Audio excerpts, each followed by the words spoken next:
Di pesisir Sumatera bagian timur, berdiri kota yang menyimpan cerita tentang laut, perdagangan, dan percampuran budaya. Daerah itu bernama Tanjung Pinang.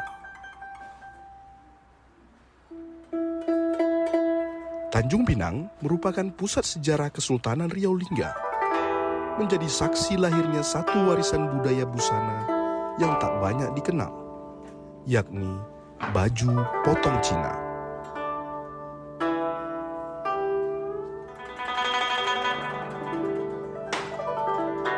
Sebuah baju sederhana, tapi menyimpan makna tentang perjumpaan dua peradaban, Melayu dan Tionghoa.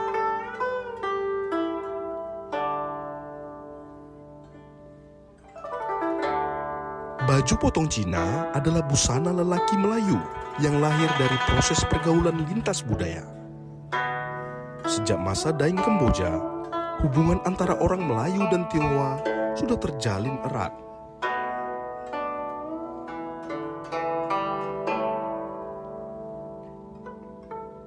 Para pekerja gambir dari Tiongkok datang dan menetap, membawa serta gaya berpakaian mereka. Tanpa disadari, busana harian mereka menjadi inspirasi, lalu diadopsi oleh masyarakat Melayu hingga melahirkan baju ini. Baju potong Cina ini adalah baju yang dipakai oleh orang lelaki Melayu, mendapat pengaruh dari suku Tionghoa yang ada di Tanjung Pinang sejak masa lampau. Jadi sejarahnya baju potong Cina ini merupakan sebuah bentuk perpaduan antara masyarakat Melayu dengan masyarakat Tionghoa. Dan ini sudah menunjukkan sebuah proses akulturasi budaya dari masyarakat Tionghoa yang ada di Tanjung Pinang, diadopsi oleh masyarakat Melayu di Tanjung Pinang juga. Dan sehingga lahirlah sebuah busana yang selalu dipakai oleh orang Melayu. Yang busana itu memang mirip dengan busana orang-orang Tionghoa. Jadi para pekerja Tionghoa senang sekali menggunakan busana ini gitu. Jadi mereka dalam pergaulan sehari-hari dengan masyarakat Melayu, kita tidak jelas bagaimana proses mereka, akan tetapi pasti terjadi interaksi antara masyarakat Melayu dengan masyarakat Tionghoa. Nah, dalam hal berbusana ini pun juga terjadilah proses mencontohi dari apa yang telah dipakai oleh masyarakat Tionghoa. Nah, masalah ini juga mencerminkan bagaimana bentuk sebuah perpaduan kaum yang ada di Tanjung Pinang setelah terjadi sejak masa lampau. Nah, jadi sejak zaman dahulu, sejak zaman pemerintahan Johor Pang Liao Lingga ini telah memperlihatkan bahwa orang Melayu dengan orang Tionghoa itu sudah cukup baik hubungan mereka.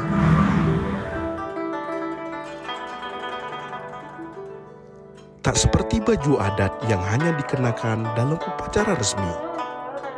Baju potong Cina justru lahir dari keseharian. Digunakan oleh tukang kebun, nelayan, dan orang biasa. Hal ini dikarenakan simpel, nyaman, dan sopan. Baju ini dapat dibuka dengan mudah saat hendak beribadah, lalu dipakai kembali tanpa kehilangan kesantunan.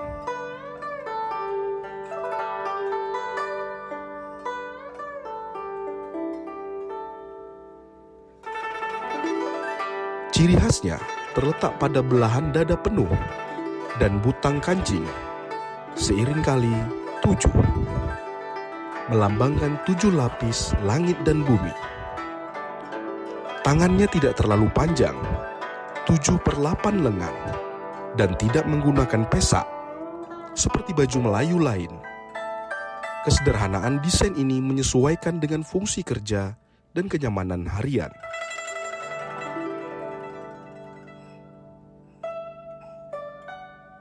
Ya, jadi baju ini dipakai oleh masyarakat untuk kegiatan-kegiatan yang sifatnya tidak resmi lah. Jadi kegiatan di masyarakat bekerja, tukang sampan, tukang kebun dan sebagainya, mereka selalu mengenakan baju potong Cina ini. Karena baju ini dia bisa dipakai lepas kancingnya, ya, dilepaskan saja kancingnya, ada baju di dalamnya gitu kan. Nah, jadi sehingga baju ini merupakan baju yang sangat simpel. Dan tidak heran juga baju ini bisa digunakan untuk ibadah. Nah, jadi untuk ibadah mereka membuka bajunya gampang, letakkan di gantungan, kemudian berwudu dan sebagainya, lalu nanti dipakai lagi itu gampang.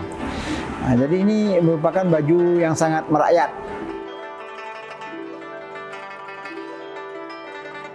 Tak lengkap rasanya baju potong Cina tanpa kain samping.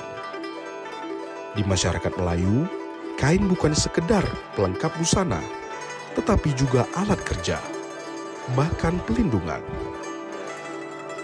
Dalam tradisi lama, kain juga bisa menjadi alat bela diri jika dibutuhkan.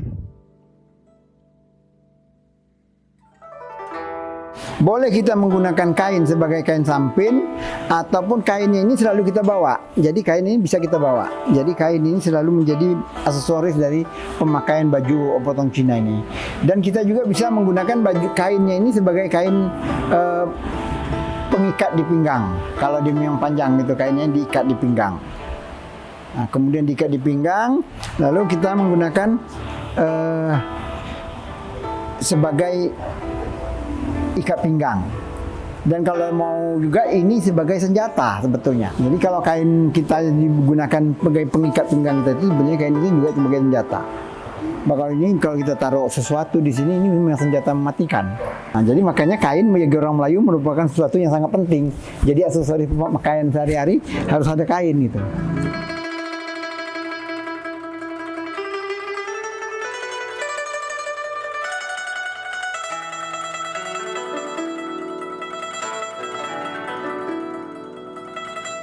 Tantangan utama pelestarian baju ini adalah gempuran pakaian modern, murah, seperti kaos oblong. Akan tetapi, jika dibuat dari bahan katun modern dan dipopulerkan kembali, baju potong Cina bisa menjadi ikon gaya lokal yang membanggakan.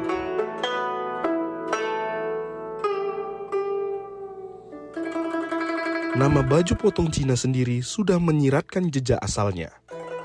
Mulai digunakan oleh komunitas Tionghoa, biasa sejak zaman Daeng Celak, lalu menyebar ke kalangan Melayu sebagai simbol kedekatan budaya. Para kapten Tionghoa bahkan tinggal di Senggarang, berdampingan dengan istana dan masyarakat adat.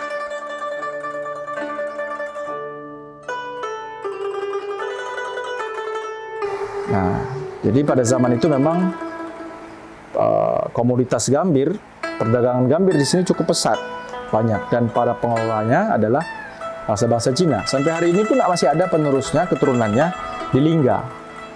Ada satu desa itu masih ada satu pengolahan gambir, dan itu masih dipegang oleh keturunan bangsa Tionghoa atau Cina. Nah, dengan keberadaan mereka di zaman itu di sekitar tahun 1745 sampai dengan 1784 yang dipegang oleh Daeng Celak sampai ke Raja Haji, tentunya peradaban atau kehidupan orang Cina di Kerajaan Riau Lingga atau wilayah Riau itu sangat berkembang pesat. Bahkan mereka diberikan satu tempat tersendiri, itu di Senggarang, dan bahkan salah satunya ada menjadi anak angkat Engku Putri. Dan mereka ada seorang kapiten sebagai pemimpin dari kaum tersebut. Nah, dengan adanya mereka lah tentunya akulturasi budaya itu terjadi. Apa yang digunakan orang Cina pada saat itu di-create atau diinovasikan menjadilah sebuah baju potong Cina. Seperti itu. Jadi potong Cinanya di dalam tuh baju tulang belut, ya. Kemudian di dalamnya ada semacam beskap. Nah, ini nanti mempengaruhi bagaimana sebenarnya masyarakat biasa berhubungan dengan masyarakat Melayu di sini. Nah, tetapi sebenarnya mereka punya pakaian tersendiri sebagai pakaian adat, sama seperti kita. Kita punya pakaian sendiri yang digunakan sebagai pakaian adat kita, yaitu baju cekak musang, kan begitu. Ada juga yang tulang belut atau teluk belanga. Ya, di era-era 1800-an itu ada teluk belanga, ya karena memang baju itu berasal dari teluk belanga Singapura, makanya nyebutnya adalah baju teluk belanga. Tapi baju potong Cina itu diambil dari kebudayaan Cina yang memang hidup dan berkembang di Kerajaan Riau Lingga atau Kesultanan Riau Lingga Johor Pahang di zaman Daeng Celak sampai kepada Raja Haji, sehingga secara kemasyarakatan itu dipengaruhi oleh dua suku, Melayu ya dan juga Cina, dan kemudian jadilah bentuk baju yang disebut dengan baju potong Cina itu. Dalam tradisi Tionghoa dan Melayu, warna juga bicara tentang status. Merah dan kuning adalah warna bangsawan, sementara rakyat biasa lebih banyak memakai hitam, putih, atau warna netral. Maka, baju potong Cina sebagai masyarakat umum tampil sederhana, tapi tetap bernilai. Bahwa ketika kami mempelajari tentang Tan Tixing, Kapten Tan Tixing, pakaian pernikahannya itu punya karakter sendiri, warna sendiri, dan corak sendiri sesuai marganya sendiri. Kalau dia marganya Han, ini seperti apa, kalau marganya lain seperti apa. Nah, dia punya corak sendiri. Melayu kan juga demikian. Raja juga punya warnanya sendiri, panglima punya sendiri, tokoh adat punya sendiri, dan sebagainya. Nah, tetapi masyarakat biasanya memakai yang warna-warna yang cenderung umum. Seperti hitam, ya, seperti hitam, putih. Itu warna-warna yang tidak digunakan di kerajaan-kerajaan. Kalau di Melayu yang sering digunakan adalah warna kuning oleh para bangsawan, hijau, ya. Kalau di Cina itu biasa yang digunakan adalah merah dan putih misalnya. Ada warna merah, ada putih. Ada beberapa warna lain yang cukup terang dan gemerlap warnanya. Dari keseharian, perbedaan mulai memudar. Baik orang Melayu maupun Tionghoa menggunakan baju ini sebagai busana kerja. Potongannya praktis, berlengan sedang, dan mudah dipakai tanpa meninggalkan kesan hormat. Jadi baju ini sebagai baju santai lah. Jadi bukan sebagai baju upacara adat atau baju apa, tapi kalau acara-acara santai atau pergi bekerja, baju ini sangat cocok sekali. Jadi kalau orang nikah kawin umpamanya, kita pergi menolong orang, mengangkat kayu, dengan menggunakan baju ini memang sangat cocok sekali.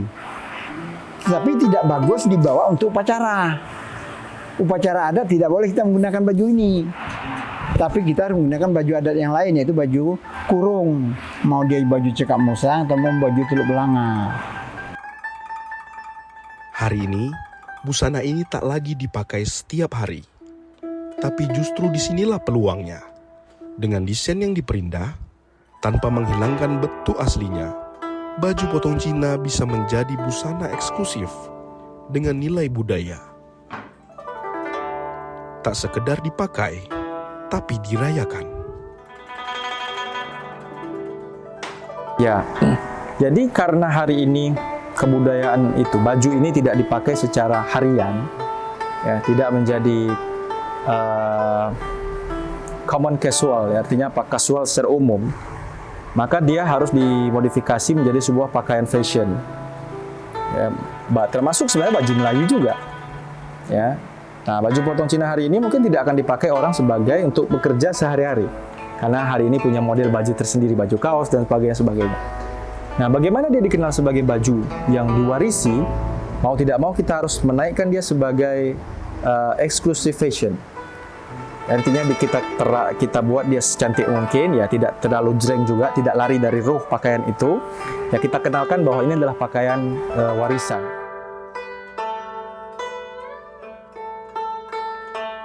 Pelestarian tidak akan terjadi tanpa edukasi. Diperlukan peran pemerintah, tokoh adat, dan masyarakat untuk memperkenalkan kembali baju potong Cina lewat festival budaya, program sekolah, hingga pengakuan sebagai warisan budaya tak benda.